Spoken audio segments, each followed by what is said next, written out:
Today's title is The Era of the Remnants Prepared by God.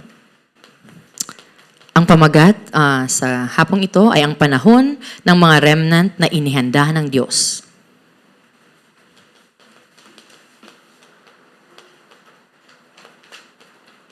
Today we are gathered in this Filipino worship Tayo ngayon ay nagkatipon-tipon sa pagsambang ito You need to ask yourself, why am I worshiping today? at kailangan mong tanungin ang inyong sarili, bakit ngayon ako ay sumasamba? Is it because you want it, or is it God who let you worship today? Ito ba ay dahil sa kagustuhan mo o sa tingin mo ba ay ito ang kagustuhan ng Diyos na ikaw ay magsamba ngayon?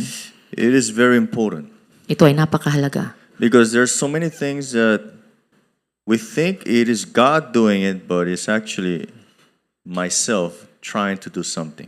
Pagkat sa maraming pagkakataon, akala natin ito ay kagustuhan ng Diyos, ngunit ang katotohanan, ito ay kagustuhan ko lamang. That's why God's beginning always started with what? With the Word. Kaya ang panimula ng Diyos ay laging nagsisimula sa salita. That's why we need to stand before God's Word.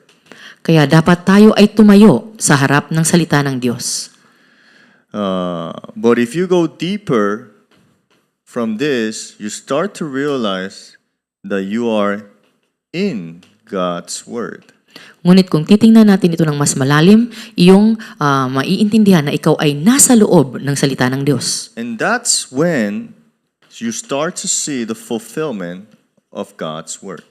At sa pagkakataong iyon ay makikita mo ang pagkaganap ng salita ng Diyos. So we need to understand what happens when the Word comes to my life. Kaya dapat mong maintindihan ano ang nangyayari kapag ang salita ng Diyos ay pumupunta sa buhay mo. What happens? Ano ang nangyayari? Do you feel something? May nararamdaman ka ba? Does things change immediately? Ang mga bagay-bagay ba ay nagbabago agad? Sometimes no, right? Minsan hindi. Some people experience drastic changes when they receive the Word. Merong mga tao na nakakaranas ng mabilisang pagbabago kung natatanggap nila ang salita. But ask yourself, what happens when you receive the Word? Ngunit tanungin mo ang iyong sarili, ano bang talaga ang nangyayari kapag natatanggap mo ang salita? When you start to receive the Word, you start to see God's plan. Pagkat kung mag-umpisang matanggap mo ang salita ng Diyos, mag-uumpisang makita mo ang plano ng Diyos. Have you ever heard Christians saying, I don't know what's God's plan? Meron ka na bang nakinig ng mga Kristiyano na nagsasabi na hindi ko alam kung anong plano ng Diyos? Then, why is that? Ano yung sa tingin ang dahilan? They're not hearing the Word. Pagkat hindi nila naririnig ang salita. Simple as it is. Ganon kasimple. If you are always in the Word and listening to the Word, you know what God wants. Pagkat kung ikaw ay laging nakikinig ng salita at alam mo ang salita, alam mo kung ano ang plano ng Diyos. But what's the problem? Ngunit ano ang problema? They're not able to listen to the Word of God. Hindi nila naririnig ang salita. They're just listening words, not just Word of God. Nakikinig lamang sila sa mga maraming salita, hindi sa salita lamang ng Diyos. That's why they will not be able to know God's plan. Kaya hindi talaga nila maririnig at malalaman ang plano ng Diyos. And also, when the Word comes into my life, and when we receive the Word, what happens? At kung ang salita ay pumupunta sa akin at ito ay aking natatanggap, ano ang nangyayari? We start to pray with assurance. Tayo ay nagsisimulang manalangin na may kasiguraduhan. We start to realize, like Samuel, the Lord was with Samuel. Naiintindihan natin na katulad ni Samuel, ang Diyos ay kasama ni Samuel. In other words, the Lord, Jesus, is with me. I start to realize this. Naiintindihan mo na si Jesus ay kasama ko. This is prayer.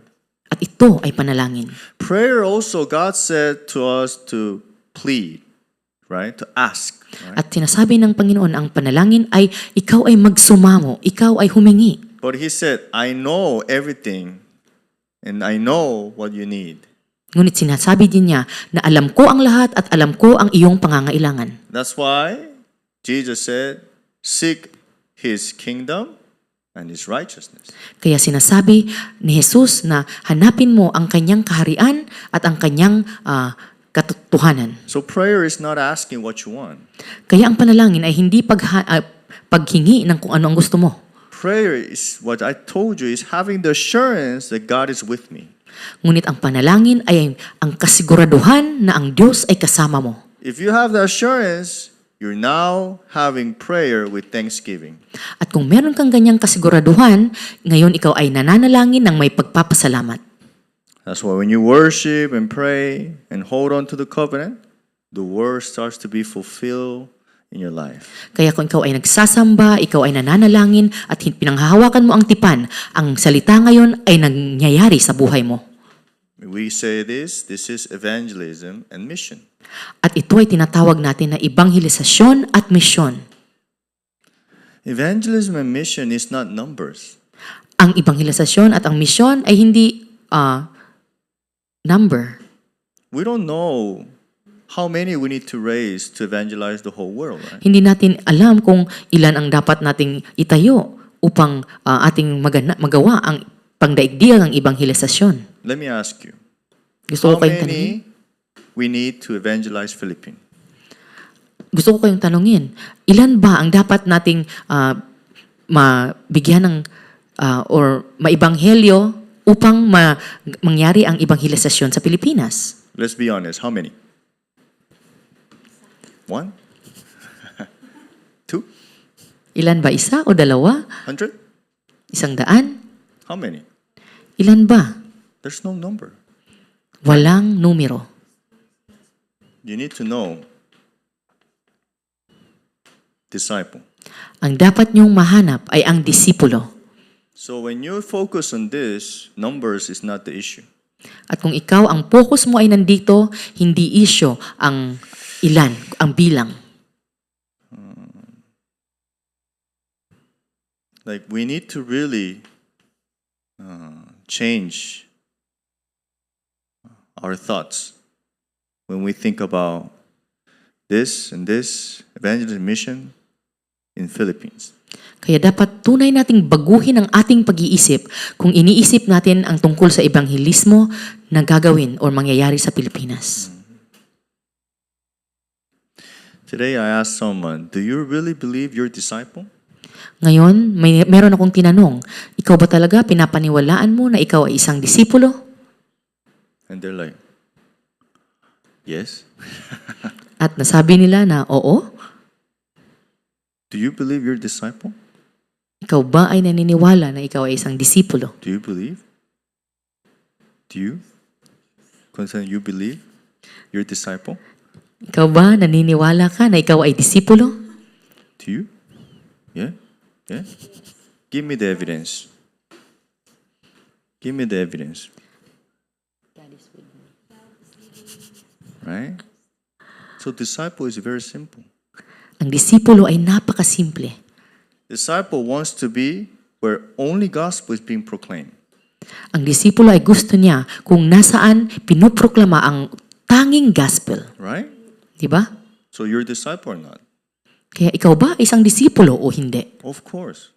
Ikaw ay isang Your disipulo. heart wants to be in only gospel, right? Pagkat ang iyong puso ay gusto mong nandoon ka lamang sa tanging gospel. So how are you going to raise disciples? Kaya paano mo itatatag ang isang disipulo? Proclaiming only gospel. Sa pagproklama ng tanging gospel.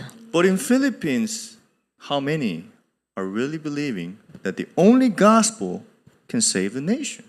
Ngunit sa Pilipinas, ilan ba ang naniniwala na ang tanging gospel ang siyang magliligtas lamang sa Pilipinas? Not many, Hindi marami. right? Di ba? We need to know it. Kailangan nating malaman ito. That's why one person is very important. Kaya't ang isang tao ay napakahalaga. That one person will have one team. Pagkat ang isang taong ito ay magkakaroon ng isang pangkat. And that one team will become that one church. At ang isang pangkat na ito ay magiging isang simbahan. And that will be the way to save one nation. At iyon ang magiging daan upang masalba ang isang nasyon. It starts with what? One person. Ito ay nagsisimula sa isang tao. So, to today we don't have a lot of time, right? So I really want you to think about this today. Gusto kong dapat mong pag-isipan ang bagay na ito ngayon, ang disipulo. Today, my father came to the church, Ngayong araw ay dumating ang aking ama sa aming simbahan. and he was giving forum, and he was talking about a field that he went, and it was Chile. At ibinahagi niya sa akin ang field na kanyang pinuntahan sa Chile. And he was saying that there's a place in Chile where Freemasons did a very crucial thing. At sinasabi niya sa lugar na iyon, may isang lugar sa Chile na ang Freemason, may ginawa silang napakahalagang bagay. What they did was they went to a region and they gave children sacrificial. Pumunta sila sa isang rehiyon at sila ay nagsikripisyo ng isang bata. And they have that moment, like they have they have like a memorial of what they have done there. At nandoon makikita ang parang monumento na nagpapakita sa kung ano ang ginagawa nila doon. Why am I saying this is, non-believers, they give their own children as sacrifice to stop a disaster. Bakit ko to sinasabi? Pagkat sa mga hindi mananampalataya, kaya nilang ibigay ang kanilang mga anak bilang sakripisyo upang pigilan ang mga sakuna. Let me explain a little bit more so you can understand. Gusto kong ipaliwanag ng mas mabuti. When the indigenous tribe had problems, what the gods demanded was sacrifice. Sa mga tribo, kung may nangyayaring sakuna sa kanila, ang iniisip nila ay ang kanilang mga Diyos kailangan na mabigyan ng sakripisyo. It's okay. It's okay. It doesn't bother me. But when big disasters come, kid sacrificial stops those disasters. At ang nangyayari, kung may malaking sakuna na nangyayari, ang pagsasakripisyo nila ng bata ay nakakapigil sa sakunang iyon. Is it new for you, this type of things? Ito ay bago, di ba? If you research deeply the tribes in Philippines, they will have this kind of history too. Ngunit kung titingnan natin ang kasaysayan sa Pilipinas, sa mga ginagawa ng mga tribo doon, makikita siguro natin na meron ding nangganap na pagsekripisyo ng ganitong buhay. To stop the disaster, they give their own children as sacrifice. Para mapigilan ang sakuna, binibigay nila ang kanilang mga anak bilang sakripisyo. They think it's the answer, At iniisip nila na ito ang sagot. but they're raising a baptism of Satan right there. Ngunit ang katotohanan, itinatayo nila ang bartisan ni Satanas doon. What about us? Sa atin naman, How do we treat our generation, our kids? paano natin tinatrato ang ating mga anak? How are we going to stop the disasters that will come in the future? Paano mapipigilan ang mga sakunang darating sa hinaharap? Are we going to sacrifice our sons and daughters to God? Pwede ba nating ibigay bilang sakripisyo ang ating mga anak? No, right? Hindi. But we're not really trusting our children to God. Hindi natin pwede itong gawin, di ba? Ngunit, hindi natin binibigay ng buo ang ating anak, ang mga anak natin para sa Diyos. Non-believers take their life giving their children to stop disasters. Ngunit sa mga hindi mananampalataya, binibigay nila ng buong buo ang kanilang mga anak bilang sakripisyo upang pigilan ang sakuna. But we don't stake our life, neither our children's, to stop the disasters. Ngunit tayo, hindi natin maisikripisyo ang ating buhay o ang ating mga anak upang mapigilan ang mga sakunang ito. That's why we're losing the battle. Kaya kung titingnan natin, tayo ay natatalo sa digmaang ito. But this is not how much we're going to stake our life, is what is truly fundamental problem of human. Ngunit hindi ito dahil sa kung kaya kung hanggang saan ang kaya mong maibigay na sakripisyo. What is the true fundamental problem human? Ngunit ang dapat nating malaman kung ano ang pinaka-fundamental na problema ng tao. Isn't only Christ the only answer for this? Ito ba ay si Kristo lamang ang ating pinakatamang sagot para dito? If you know this, you know why you need to stake your life to this, right? At kung tunay mo itong naiintindihan, malalaman mo kung bakit mo kayang isakripisyo ang iyong buhay para dito. And staking your life to this means to continue this gospel movement eternally. At ang tunay na kahulugan nito ay ang iyong patuloy na pagbibigay ng iyong buong buhay para mapagpatuloy ang gospel movement. Do you truly believe that your generation, your kids, will be used to stop disasters in the future? Tunay ka bang naniniwala na ang iyong mga anak ay gagamitin o magagamit upang pigilan ang mga sakuna sa hinaharap? This is the only answer. Ito ang tunay na sagot. Because if you see the field, this is the only solution for this is Christ only. Pagkat kung titingnan mo ang field, ang tunay na solusyon ng problemang ito ay si Kristo lamang. I truly believe that my generation, the kids, the children's, will be used to stop disasters. Ako ay tunay na naniniwala na ang mga anak ko ngayon, ang nasa aking henerasyon, ang gagamitin upang pigilan ang mga sakuna. I truly believe it. Ako ay tunay na naniniwala. But many parents don't believe it Ngunit maraming mga magulang ang hindi naniniwala because they don't know, they're not studying well, pagkat hindi sila nag-aaral ng mabuti they have a not good job, or wala silang magandang trabaho so many things, right? at marami pang mga ibang bagay. That's why we're losing the fight. Kaya tayo ay parang natatalo sa labanang ito. In Philippines, the works of the Holy Spirit needs to take place. Sa Pilipinas, ang paggawa ng banal na espiritu ay dapat na mangyari. Do you understand what I want to say?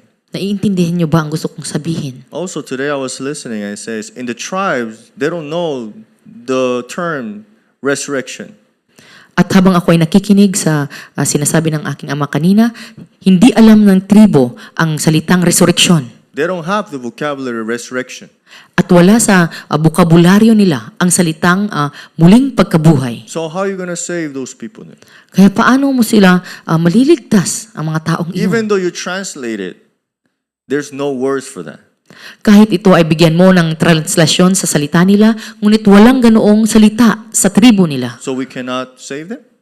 Kaya hindi ba natin sila pwedeng masalba? That's why the works of the Holy Spirit must take place in your field, in your tarapangs. Kaya ang dapat na mangyari sa ating field at sa ating darakbang ay ang pagpuspos ng banal na espiritu. But when does the working of the Holy Spirit takes place?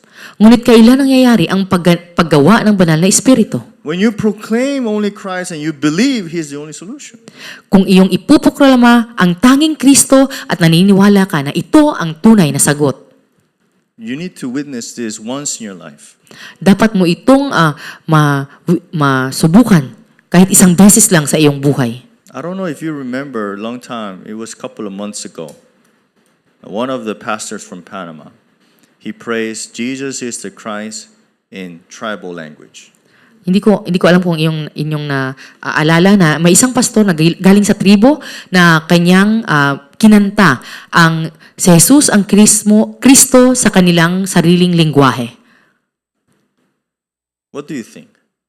Anong maiisip nyo? When he sings it, and I know him, right? He believes it. Ang pagtingin ko ay nung kinakanta niya iyon, alam kong pinapaniwalaan niya ang sinasabi niya. And actually, the tribe translation there, they have a vocabulary more than the unreached groups. At para sa kanila, meron silang mga bokabularyo na mas marami kaysa sa mga hindi pa talaga naaabot ng mga tribo. That's why the tribes that don't have a language, vocabulary, we just say 예수는 그리스도 like this. Like the phonetics, 예수는 그리스도, Jesus es Cristo. 이렇게. We do it like this. Kaya sa mga tribo na walang mga salita, wala silang bokabularyo, sinasabi lamang namin na bilang mga silabo na si Jesus ang Kristo. They don't know what does that mean because it's not in their vocabulary. Ngunit hindi nila alam kung ano ang ibig sabihin nun pagkat wala ito sa kanilang bokabularyo. But they told me that the tribe leader, they're sitting and listening to it. Jesus is the Christ. 예수는 그리스도. Not even their language, but 예수는 그리스도, like this. Ngunit sinasabi nila na ang mga leader ng tribo ay binabanggit ang salitang si Jesus ang Kristo. But you know what happens? At alam niyo ba ang ano nangyari? The Holy Spirit works. Gumawa ang banal na Espiritu. That's why missions and 5,000 rich group transcend time and space in prayer first.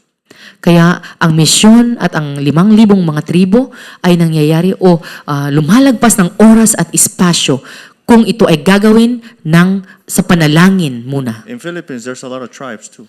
Maraming mga tribo ang nasa Pilipinas. Are you going to explain the gospel? Maaari mo bang ipaliwanag sa kanila ang gospel? Churches can do that. Ang mga simbahan ay kayang gawin iyon. We need that one person, disciple, who believes this covenant. Ngunit ang kailangan natin ay ang isang tao na isang disipulo na naniniwala sa tipan ni Kristo. And you must believe that you yourself, disciple you are. At dapat mong paniwalaan na ikaw mismo ay ang disipulo. Do you believe it now? Ikaw ba ay naniniwala na ngayon? Do you believe you're a disciple? If something bad happens to you tomorrow, are you still going to believe you're a disciple? Kung may mararimang masama sa'yo bukas, paniniwalaan mo pa rin ba na ikaw ay isang disipulo? You need to have this. Dapat kang tunay na magkaroon nito. And it's not with your own strength, right? At hindi ito sa pamamagitan ng iyong sariling lakas. You need to be here always. Ikaw ay dapat naririto, tumayo, Always word. nasa salita, Always prayer. laging nasa panalangin, Always evangelism, missions. at laging nasa ebanghelisasyon at misyon. That's the way of the disciple. At iyon ang daan ng isang disipulo. And what you need, everything will be added to you. At lahat ng pangangailangan mo ay maibibigay sa'yo. You need to know and believe it. Dapat mong malaman ito at paniwalaan. Lastly, At sa panghuli, yesterday I had a call meron akong natanggap na tawag kahapon from an unknown number. I don't know who is this person, but I received it after yesterday, sun, and I was tired, right? It was at 10 p.m. kahapon pagkatapos ng maraming bagay na nangyari at nakakapagod, merong dumating na tawag ng 10:00 ng gabi at ito ay aking sinagot. And I was saying, oh, hello. And he was Taminjo. He was multi-ethnic. At isa siyang galing sa multi-ethnic department. And he was Korean, born in China, but like generations. We call it Joseonjok. We call them like this. So isa siyang Korean, ngunit yung pamilya nila ay napunta ng China. We talked like for an hour. At kami ay nag-usap ng 1 oras. So in the beginning, he was saying, someone gave me your number because you're doing multi-ethnic ministry. Sinasabi niya sa akin na merong nagbigay ng iyong numero sa akin pagkat ikaw ginagawa mo yung itong ministeryo ng multi-ethnic. Who is this person? I was thinking, who is this person? Tiniisip ko kung sino ang taong iyon. And he said, the person that gave me the number did not want to give Pastor Shin number to me. To him, in other words. At sinasabi niya na ayaw ibigay ng taong iyon ang numero ng ating Pastor Shin. I was like, who is this guy then? Kaya Yeah. nag-iisip ako kung sino yon. And he was just like asking me, what do you think about nowadays tarapang things, problems, whatever? At tinatanong niya ako patungkol sa mga problemang nangyayari ngayon sa Darakbang. He's like, my friend wants to know. Pagkat sinasabi niya na yung kaibigan ko ay gusto itong malaman. I was like, it's him that he wants to know. At naisip ko na siya yung gustong malaman nun. And then I said, what's your name? At tinanong ko siya ng kanyang pangalan. And he said, a name. And what's your friend's name? And he says, this name.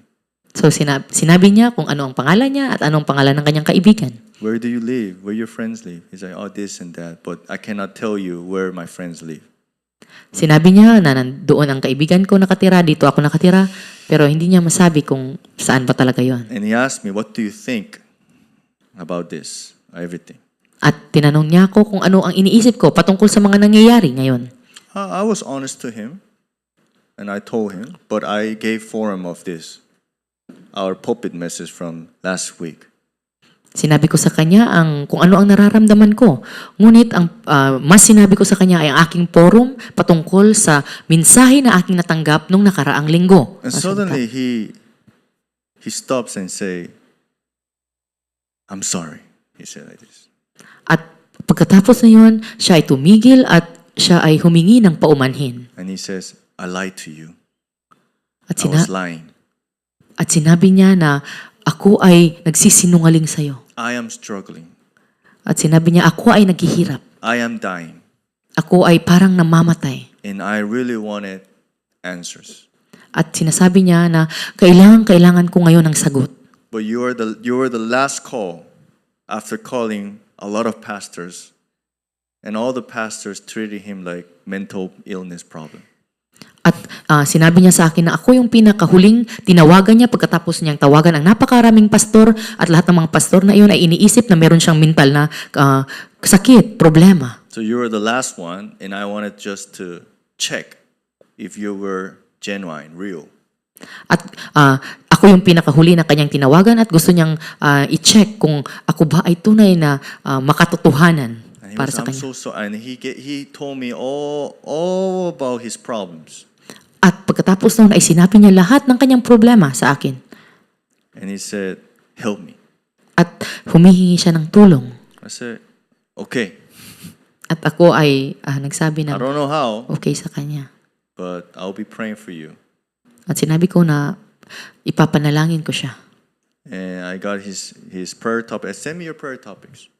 At hiningi ko sa kanya yung gusto niyang ipanalangin ko. And if you have hard time, call me. At sinabi ko kung ikaw ay nahihirapan, pwede kang tumawag sa akin.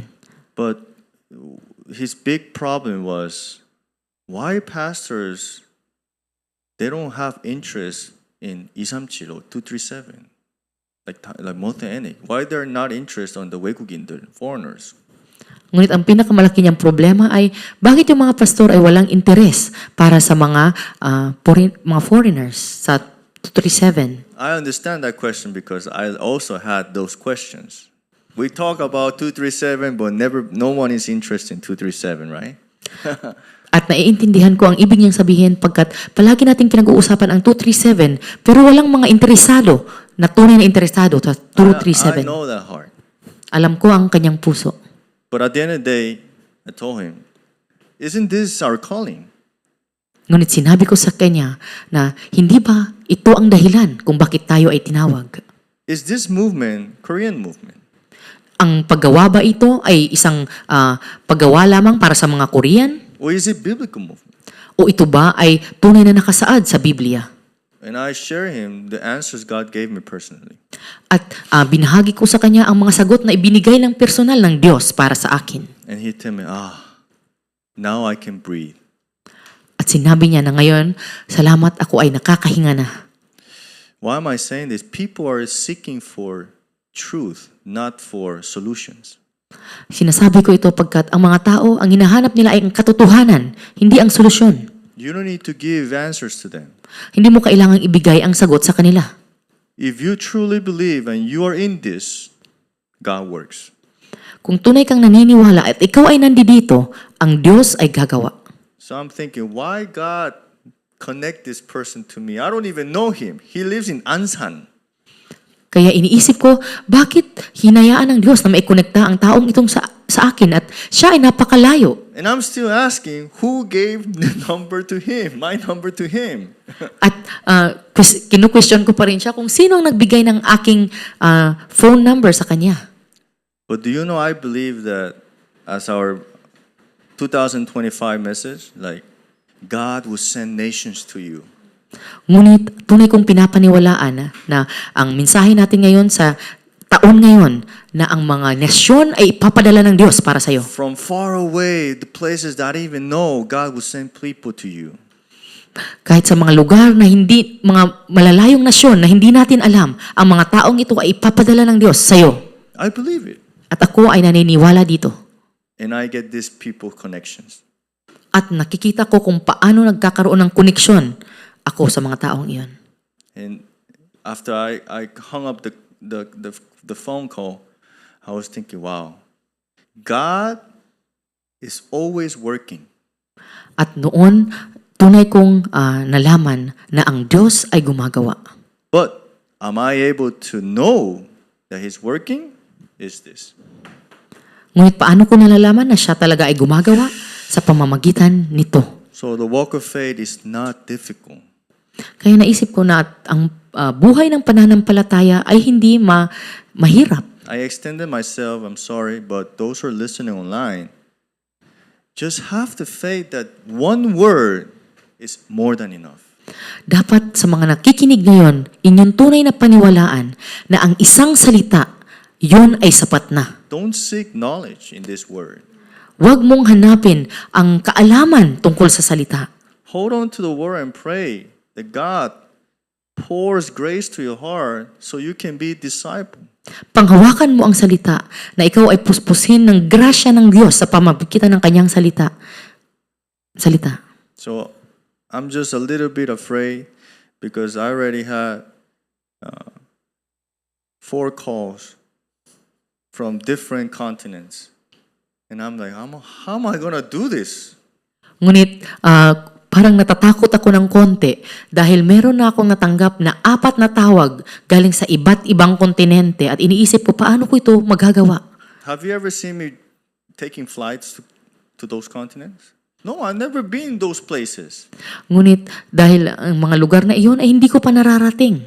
But God keeps giving me connections with the people. I'm just saying, why? Right? Sometimes, right? Because I don't want to do it sometimes. At tinatanong ko ang Diyos, bakit niya ako binibigyan ng mga ganitong koneksyon pagkat ayokong gawin ito?